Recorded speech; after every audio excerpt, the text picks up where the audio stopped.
ఆలోచించి వాళ్ళు ఎస్ ఇది ఉంటే బాగుంటుంది అని చర్చోపచర్చలు చేసి నేషనల్ బ్యాక్వర్డ్ క్లాస్ కూడా ఈ దీన్ని కంప్లీట్ గా వ్యతిరేకించిన మాట కూడా వాస్తవమే కదా. I am coming to that. అనేది ఏంటి అంటే వీళ్ళు ఆ రోజు కాంగ్రెస్ పార్టీ చర్చోపచర్చలు మేధావులందరూ చర్చించి తీసుకొచ్చింది కదా. ఈరోజు మేము ఇంప్లిమెంట్ చేసేసరికి వాళ్ళకి దమ్ము చాలేదు, ఇంప్లిమెంట్ చేయలేదు.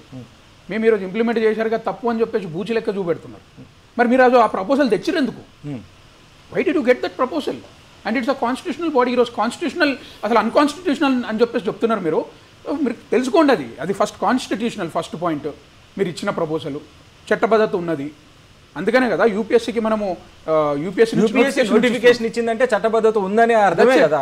బై డిఫాల్ట్ అదే బై డిఫాల్ట్. దాన్ని మీరు it's not a proposal, it's constitutional. Law commission కానీ రిఫార్మేటివ్ కమిషన్ కానీ ఏ కమిషన్ అయినా సరే గైడెన్స్ ఇస్తాయి సార్. నా మాట అర్థం చేసుకుని గైడ్లైన్స్ ఇస్తాయి. ఫాలో అవ్వాలా లేదని చెప్పి గవర్నమెంట్ తీసుకునే డెసిషన్ అది.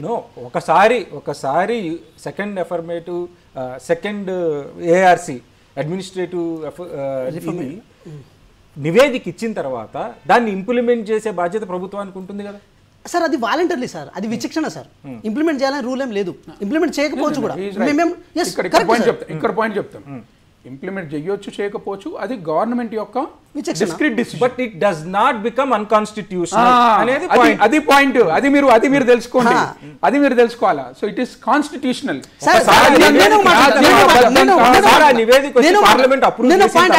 నేను పాయింట్ యాడ్ చేయనా? ఇప్పుడు అది కాన్స్టిట్యూషనల్ అన్కాన్స్టిట్యూషనల్ ఎప్పుడు డిసైడ్ చేస్తామంటే నేను మాట చెప్తా. ఏదైనా రిక్రూట్మెంట్ ప్రాసెస్ జరుగుతున్నప్పుడు మీరు ఒకసారి చూడండి, ఆర్టికల్ 16 చూడండి. ఏది భారత రాజ్యాంగంలో రైట్స్ ఉంటాయి కదా. ఆర్టికల్ 16 చూసినప్పుడు ఆర్టికల్ 16లో ఒక మాట చెప్తుంది, రిక్రూట్మెంట్ ప్రాసెస్లో ప్రతి ప్రాసెస్లో అది ప్రిలిమినరీలో కానీ మెయిన్స్లో కానీ ఇంటర్లో కానీ ప్రతి ప్రాసెస్లో రిజర్వేషన్ అనే అంశం ఉపయోగించాలి, సోషల్ జస్టిస్ అనే అంశం ఉపయోగించాలని ఉంటుంది. ఇన్ కేస్ సోషల్ జస్టిస్ అనే అంశాన్ని ఉపయోగించకపోతే అది ఏ రిక్రూట్మెంట్లో అయినా సరే అక్కడ అది అన్కాన్స్టిట్యూషనల్ అవుతుంది.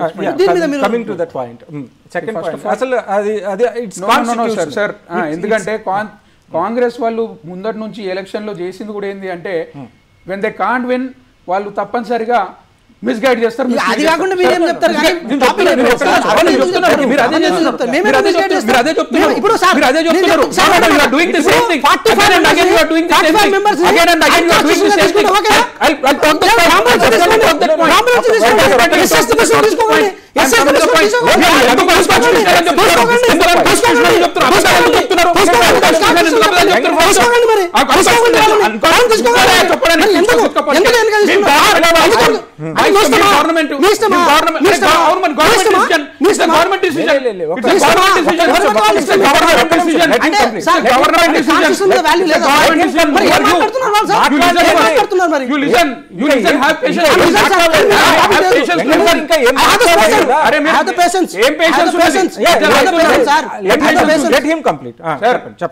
ఫస్ట్ మళ్ళీ రిపీట్ చేస్తాను, ఎలక్షన్ లో కూడా వీళ్ళు గెలవలేక మిస్లీడ్ చేసి రాజ్యాంగాన్ని తూట్లు పడుస్తారు, రాజ్యాంగాన్ని తీసేస్తారు, రిజర్వేషన్ తీసేస్తారు అని చెప్పి 99 సీట్లు తెచ్చుకున్న బాపతి Congress party. Let me complete sir.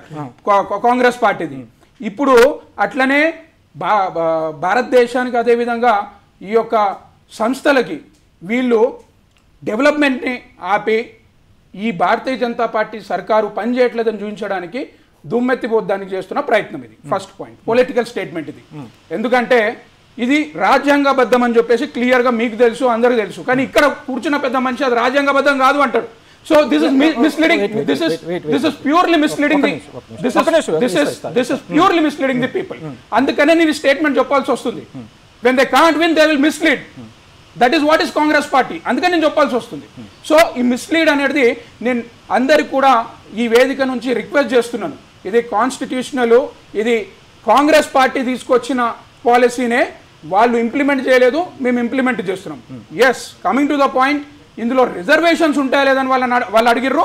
దాన్ని మేము చెప్తాను 100% ఆన్సరబిలిటీ అది మాకున్నది, ఆ బాధ్యత మాకున్నది, తప్పనిసరిగా మేము చెప్తాము.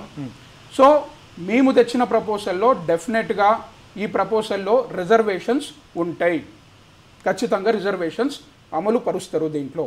అయితే దీంట్లో 2 పాయింట్స్ ఉన్నాయి జనరల్గా మనం తీసుకుంటే కూడా. When it is a contract, usually కాంట్రాక్ట్స్లో అంటే ఇక్కడ స్టేట్ లెవెల్ జరుగుతాయి కాంట్రాక్ట్స్, యూజువల్లీ కాంట్రాక్ట్స్లో రిజర్వేషన్స్ ఉండవు. కానీ ఇక్కడ మాత్రము ఈ ప్రపోజల్లో కాంట్రాక్ట్స్ అనేది పొందుపరచ జరిగింది. మేము కూడా దానికి కట్టుబడి ఉన్నాము. కాకపోతే రిజర్వేషన్ సిస్టమ్ ఏదైతే రోస్టర్ సిస్టమ్ ఉంటుందో ఆ రోస్టర్ సిస్టమ్ ప్రకారము మనకి సే అబౌట్ 27% ఆఫ్ ఓబీసీ, అందులో డివైడెడ్ బై 100% చేస్తే మనకి ఎంత వస్తుంది? 3.7, that is almost all 4 seats. కాకపోతే ఇక్కడ డిపార్ట్మెంట్స్ ఏవైతే ఉన్నాయో ప్రతి డిపార్ట్మెంట్లో 1-2 సీట్లు ఇవ్వడం వల్ల అక్కడ రిజర్వేషన్ అనేది ఇంప్లిమెంట్ చేసే అవకాశం లేకుండా పోయింది. అదే మా ఇంటెన్షనల్గా కాదు. ఆ పర్టికులర్ డిపార్ట్మెంట్లో సేవట్ ఒక 10 పోస్టులు ఉండుంటే ఆటోమేటిక్గా ఒకరికో ఇద్దరికో రిజర్వేషన్ అనేది వర్తిస్తుండే. కాకపోతే మీ నోటిఫికేషన్లో అలాంటి పదమే లేదు కదా. ఏంది రిజర్వేషన్ నోటిఫికేషన్లో అది ఎప్పుడు వస్తుంది? ఎప్పుడైతే మీరు 4 సేవట్ ఒక 10-15 రిజర్వేషన్ 10-15 పోస్టులు మనం తీసినామంటే బై డిఫాల్ట్ రిజర్వేషన్ అందులో వచ్చేస్తుంది అనమాట. అక్కడ ఉన్న దాంట్లో ఏదైతే ఉన్నదో సేబౌట్ డిపార్ట్మెంట్లో 1-2 పోస్టులు తీసినప్పుడు అది ప్యూర్గా మెరిట్ బేసిస్ పైన అవుతుంది. సో అందుకని అక్కడ రిజర్వేషన్ అనేది ఇంప్లిమెంట్ కాకుండా పోయింది.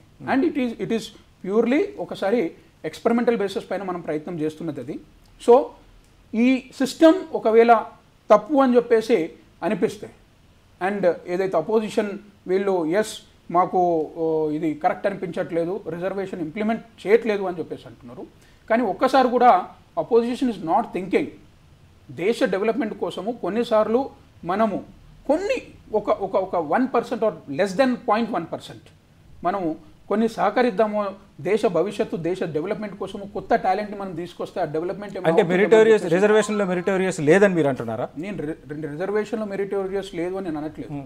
ప్యూర్ ఇక్కడ ఉన్న పరిస్థితి ప్రకారము ఇక్కడ ఉన్న సిచ్యువేషన్ ప్రకారము ఒకవేళ మెరిటోరియస్ పోతే తప్పేం లేదు అని చెప్పేసి అంటున్నాను. మెరిటోరియస్ పోతే తప్పేం లేదు అంటే పరిస్థితి ఐఎమ్ టాకింగ్ అబౌట్ ఇఫ్ చూడండి మోర్ దెన్ ఒక సేబౌట్ ఒక 10 పోస్టులు ఉన్నాయి అనుకోండి, అప్పుడు మీరు అన్నట్టు అంటే ఇక్కడ మెరిటోరియస్ రిజర్వేషన్ మెరిటోరియస్ లేరా అంటే అప్పుడు తప్పు పట్టండి ఒప్పుకుంటాను. Yes when you say that sometimes we need meritorious that obviously means that reservation does not have meritorious. లేదండి మీరు అర్థం చేసుకోండి. Situation is like that. The position ఇప్పుడు ఏదైతే రిజర్వేషన్ సిస్టమ్ అన్నది ఏందో ఉన్న సిచ్యువేషన్ ప్రకారము అలా కనిపిస్తుంది. We are not against the reservations. Bharatiya Janata Party ఎక్కడ రిజర్వేషన్స్ అది చేసింది? ఇప్పుడు ఎస్సీ వర్గీకరణ ఒక పక్క మీరు ఎస్సీ వర్గీకరణ చేసి రెండో పక్క 45 పోస్టులు అసలు రిజర్వేషన్ సంబంధం లేని వేశారు అంటే ఒక నిమిషం. ఇప్పుడు అగ్రికల్చర్ డిపార్ట్మెంట్ ఉంది.